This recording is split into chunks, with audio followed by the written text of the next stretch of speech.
Hey, Dave Noyes here, and I've got, you know what, my prediction for 2020 for real estate.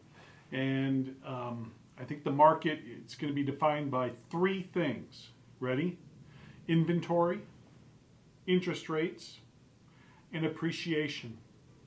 Those are the three things that are going to drive this coming year's real estate market. And to be honest with you, 2019 was kind of the foreshadowing for 2020.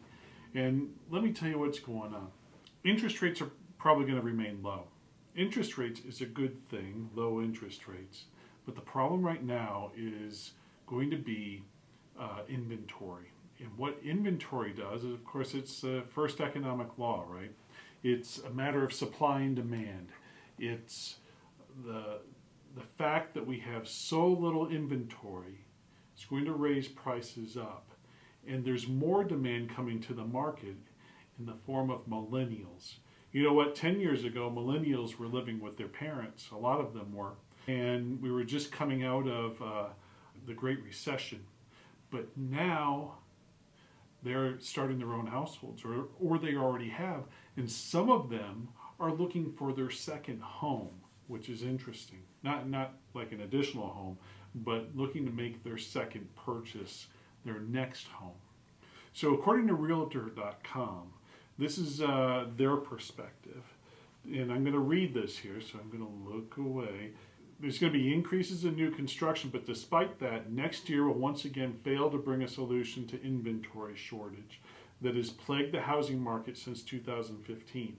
Inventory could reach a historic low as a steady flow of demand, especially for entry-level homes, and that the lack of inventory will limit the number of transactions we see in the coming year.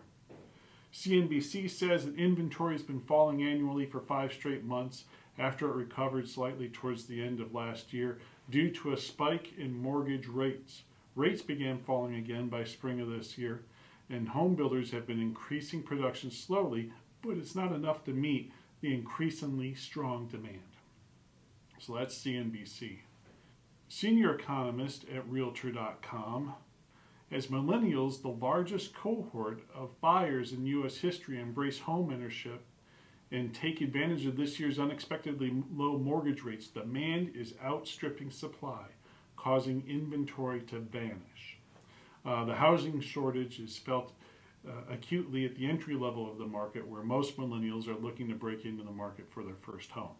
What that is saying to me is that the more affordable homes are disappearing, and at the tier above that is where the inventory starts.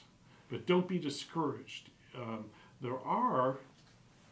Let's put it this way. And by the way, these are national numbers, but the Asheville market is not that far off. Asheville is in an even more unique position, as are a lot of destination cities, where demand will not fall off. And it'll continue to drive prices up in our area because people want to live here, and people have the means to purchase in this market, even at a higher price point. So here's what I suggest. Keep up with me. If you have questions about the local market, and I mean the local market as local as your neighborhood, because it does differ from neighborhood to neighborhood, give me a call. Let me know if you have any questions. Reach out to me via Facebook or my website, davenoyes.com, and let me know that you have a question. And you might not be able to avoid some of the issues brought on by low inventory, but if you have a house to sell, the spring of this year is going to be the time to do it, because it's hard for us to know exactly what interest rates will do after the first quarter. They may continue to rise, and as interest rates rise, fewer people can afford your home. So there you have it. There's my take on 2020 and what's happening in the market.